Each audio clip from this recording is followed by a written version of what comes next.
Assalamualaikum warahmatullahi wabarakatuh. Selamat siang sahabat Misteri Mbak Suci. Kembali lagi bersama saya Suci di channel Misteri Mbak Suci. Sahabat, hari ini saya bersama Pak Kades. Pak Kades, alhamdulillah terima kasih banyak Pak Kades, saya bisa sama-sama Mbak Suci bertemu lagi dengan Pak Kades di sela-sela waktu Pak Kades yang sangat sibuk sekali. Iya. Sekarang Pak Kades bisa meluangkan waktunya, bisa ngobrol sama saya Pak Kades.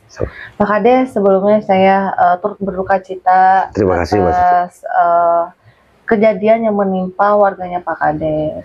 Terima kasih. Pak Kades, mungkin bisa diceritakan sedikit awal mulanya itu seperti apa tuh Pak Kades kejadiannya? Jadi awal mula kejadian yang sangat luar biasa dan baru terjadi di Desa Jalan Cagak. Pada hari Minggu saya dikasih tahu bahwa ada warga jam 4 sore itu ya, ada warga meninggal dunia. Saya tanya, sakit dulu enggak? Ternyata keluarganya bilang enggak Pak, katanya. Tadi hanya nyeri ulu hati saja dan saya suruh tidur, ternyata ketika dibangunkan sudah tidak bernyawa lagi. Nah, akhirnya saya ke sana. Ketika di sana ngobrol-ngobrol gitu dengan beberapa warga. Pas mau penguburan setelah maghrib, datanglah beberapa orang yang mengaku baru saja selesai ikut penguburan temannya yang meninggal. Kok bisa bareng ya katanya?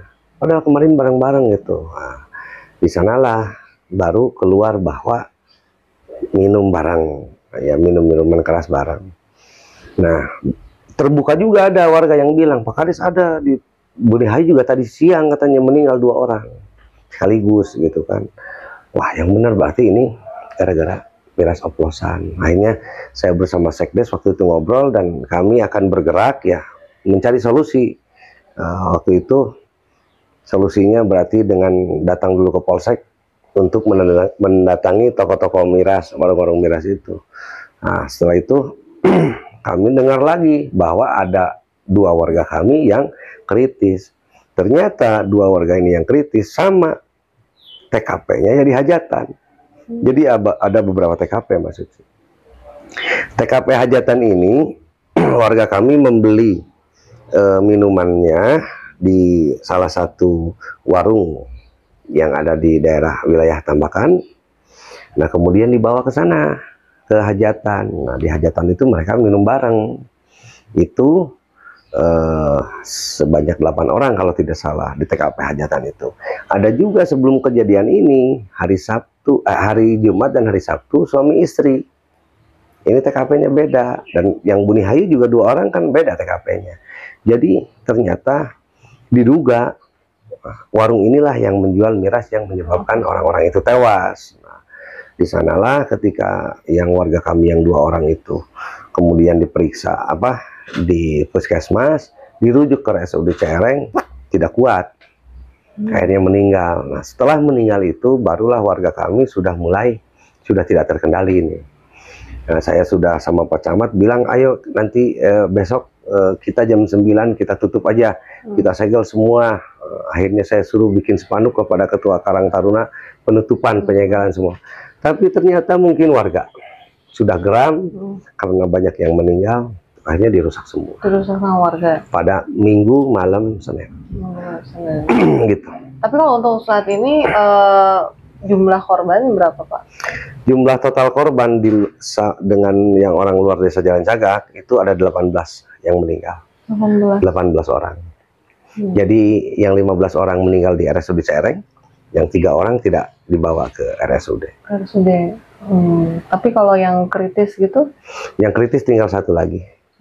Yaitu warga kami atas nama Dendi. Kondisinya sekarang? Sekarang sudah membaik. Sudah membaik. Iya. Ya. Tadi pagi saya sempat ke sana dulu. Sempat tengok? Iya, di ruang ICU. Tapi sudah membaik. Tapi itu Pak, untuk campurannya sendiri Pak, sehingga bisa memakan korban itu gimana Pak? Untuk campuran sampai hari ini saya tidak tahu. Tapi yang jelas pada waktu penggerebekan itu ya, pada waktu kita mengadakan penggerebekan dengan warga gitu, sampai dengan terjadi perusakan itu, saya kan sudah menahan warga tuh waktu itu ya, namanya juga warga ya tidak bisa apa-apa, malah nanti kita juga sendiri yang itu. Ditemukan alat penyampur itu, satu buah drum, ada kerannya gitu, ada air mentah dan ada alkohol 70%. Ya mungkin hanya itu saja. Nah, zat-zat lainnya kami tidak tahu, nanti polisi mungkin ya. Dan sekarang sudah dilakukan otopsi kepada 2 jenazah. Mudah-mudahan bisa terungkap apa yang menjadi penyebab kematian itu. Ya, zat apa yang dimasukkan ke dalam. Gitu. Tapi kalau untuk perawatannya di puskesmas terus di rumah sakit Basudeja. Ya, awalnya puskesmas, ketika puskesmas tidak sanggup ya dirujuk ke RSUD. Begitu. Berarti sekarang yang ditahan berapa orang, Pak? Yang sudah 2 orang, suami istri. Suami istri ya. Ya, diduga pelaku pembuat miras oplosan. Miras oplosan.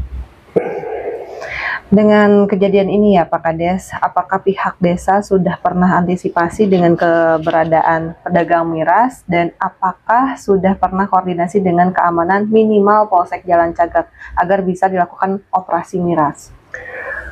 Kalau upaya pertama, kami pun sering menghimbau kepada warga karena miras ini selain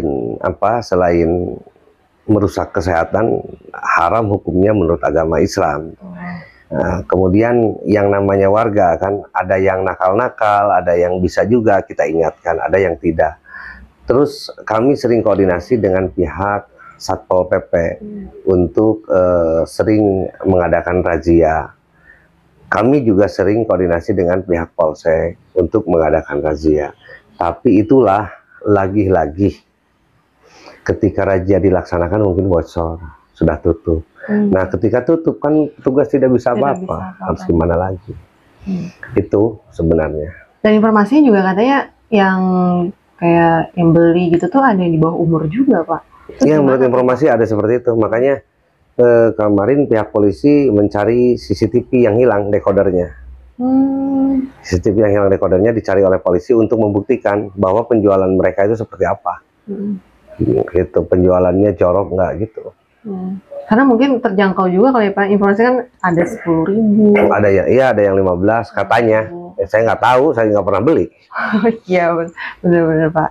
Nah, dalam kasus ini juga nih ya Pak, apakah sudah ditangani pihak kepolisian dari Polsek dan Cagak atau udah diambil alih sama Polres? Langsung Polres. Kemarin tuh dari Minggu malam Senin itu saya kebetulan mendampingi Kabagop dan Kasat Reskrim ya. Kemudian ditemukanlah yang diduga minuman itulah yang menjadi penyebab tewasnya itu.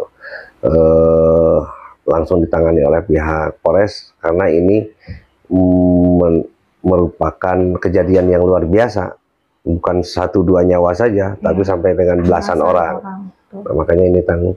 Dan menurut informasi kemarin hari Senin, pelaku sudah diamankan suami istri. Sekarang sudah di Mapolres. Terakhir deh Pak, harapan Bapak dan himbauan untuk masyarakat, khususnya Jalan Cagak. Saya berharap dengan kejadian ini, warga kami bisa sadar ya bahwa bahayanya minuman keras itu seperti apa. Kemudian himbauan saya juga kepada aparatur terkait dengan wewenang terhadap miras ini, tolong yang lebih tegas. Dan khusus untuk Kecamatan Jalan Cagak, Kecamatan Kasomalang, Sarang Panjang, dan Segalaherang, kami menolak keras untuk adanya miras. Jadi pokoknya wilayah Subang Selatan bebas miras. Kecuali ya kalau di tempat wisata ya silahkan itu. Kalau seperti Ciater gitu ya silahkan. Itu kan kalau ada aturannya ya kami pun tidak bisa apa-apa kan itu ya silahkan aja. Tapi yang jelas kalau di warung-warung ini apalagi miras oplosan, pokoknya kami sudah berjanji katakan tidak untuk miras dan akan diberangus terus oleh warga. Itu aja kemarin warga sudah deklarasi. Ya. Karena ya mencegah hal ini terjadi lagi ya, Pak ya. Karena ini kan nyawa. Betul. Wah, nyawa ini begitu murahnya kalau gitu. Sampai belasan lagi Pak ya. Baik Pak Kades, terima kasih banyak. Buat sahabat Misteri Mbak Suci juga terima kasih banyak sudah support channel Misteri Mbak Suci. Jangan lupa juga support channel Pak Kades, Indra Jainal Channel. Nah, nanti kita munculkan ya Indra Jainal Channel. Baik Pak Kades, terima kasih. Sama-sama Mbak Suci. Terima kasih banyak buat sahabat Misteri Mbak Suci. Saya Suci pamit undur diri. Wabillahi taufiq wal hidayah. Wassalamualaikum warahmatullahi wabarakatuh. Waalaikumsalam warahmatullahi wabarakatuh.